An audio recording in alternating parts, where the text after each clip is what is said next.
Welcome. I am the Real Reginald Angus Argue. Quick shout out to Shelley. 3 weeks ago, I released that one called Breaking the Walls of Hate. I do apologize misenunciating Shelley's name. There was the music in the background when I was talking to Shelley, and my ears, I have radio operator ears, which go to the loudest sound.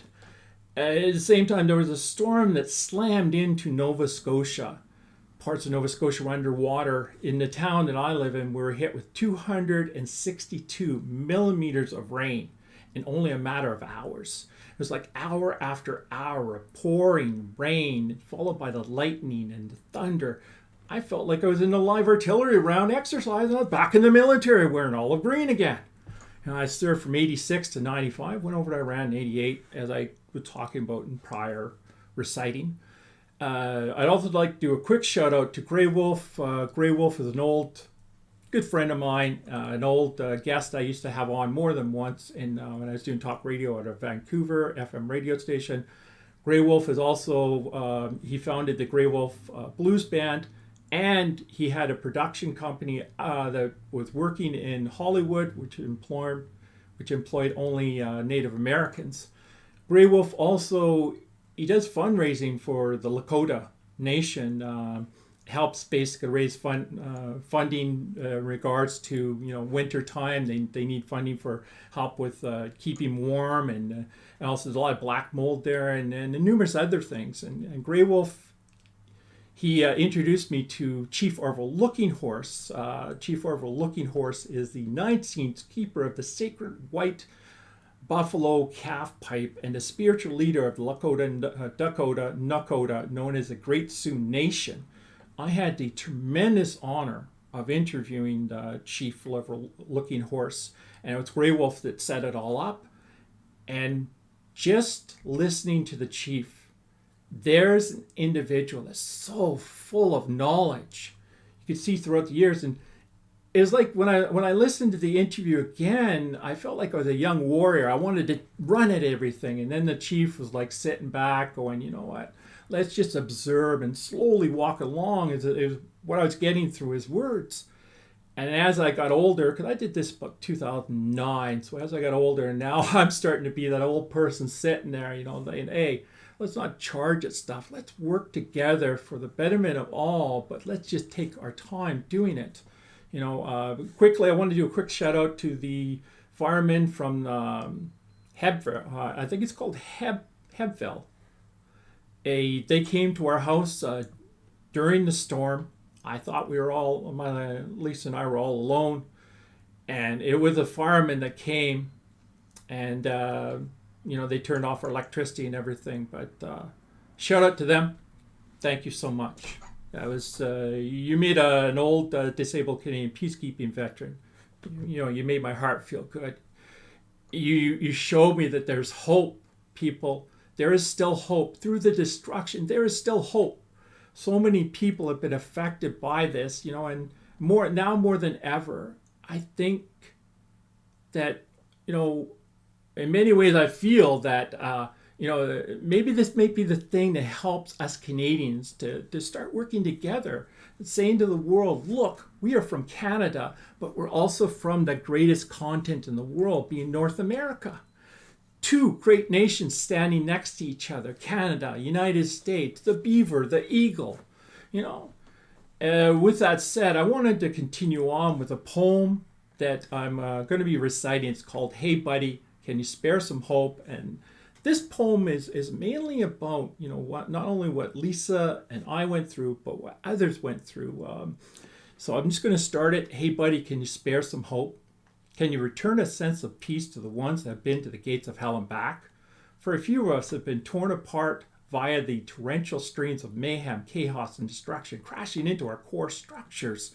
Still, only silence is what we were met by others when they hear us speak, shaking the source of our track of life with once on only 24 hours ago. We question if there's any rhythm or rhyme to it all. So, buddy, can you spare some hope? The images of walls of water acting like invading armies continuously haunt our thoughts, whether asleep or awake. While we witness being cast down from heaven towards us were bursting flashes of light, followed by the explosions on par with artillery rounds pounding into the ground. As day and night are smashed together, we witness parts of our past and present lying in pieces before us, just as the full force of Mother Nature, through the carving of the wind, tore into everything we cherished. We want to cry, but our tears are too dry. We want to hug the family members of the ones that were lost. God, what have we done to reach the depths of our current days? So, buddy, can you spare some hope? Can you relight the inspirational lighthouse that resides within a few of us? For now, more than ever before, many of us need to know there's still human kindness through the chaos. As the invading rain forces from the worlds of destruction have retreated, permitting us to commence to rebuild. So, buddy, can you spare some hope? For who will wipe the tears from the eyes of our souls? You see, many of us want to thrash out, to stand out from the crowd, to help the ones that are unable to communicate their thoughts through in words. So, buddy, can you spare some hope? Can you return the laughter and smiles to the traumatized youth? Can you light the night with human compassion while our lives continue with memories of the chaos in our minds repeatedly playing over? So, buddy, can you spare some hope? I wrote that one only a couple days ago. As I was saying, not only is what Lisa, others, and even myself, what we experienced and what we saw, and I just wanted to incorporate everything that one event into that one piece. And at the same time, the story today. Now, I served with a gentleman. First name is Jim. Jim, earlier this year, we were talking. And he said to me, there's a few of us that were the reason why they had safety meetings in the morning. Oh, I'm on exercise. I was up in Northwest Territories. Jim, we had Arctic tents. And then, so we're set up right next to the airfield where we landed.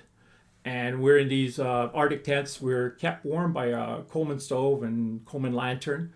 I was doing I just get on my watch, and then as my watch was ending, with a 2-hour watch, I noticed that both the Coleman stove and lantern went out. So the next gentleman that came on, being Jim, he got up, and I was outside trying to light the things, couldn't light them. So then Jim said, "Well, I'll take it inside." And I said, "Well, no, I'm going to stand by the door, and if anything happens."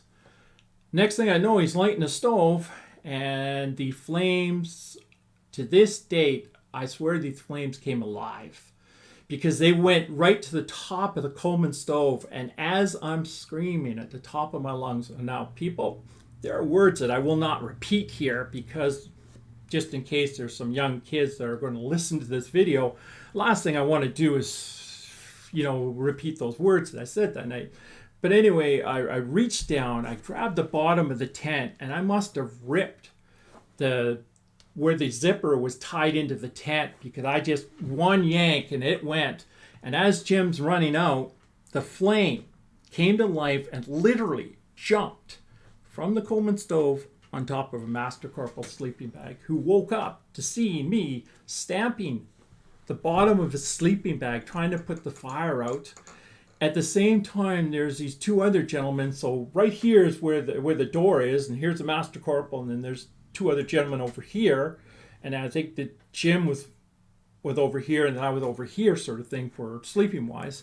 But these two other gentlemen over here, one of them was halfway out from underneath the tent. He dove, as soon as he saw these fire and flames, he dove right underneath the tent and burrowed his way through the snow, and he had to be pulled back in, so, but, it's stuff like that keeps you going. I remember the Master Corporal said, even though you saved my life, you still let Jim light the stove inside the tent.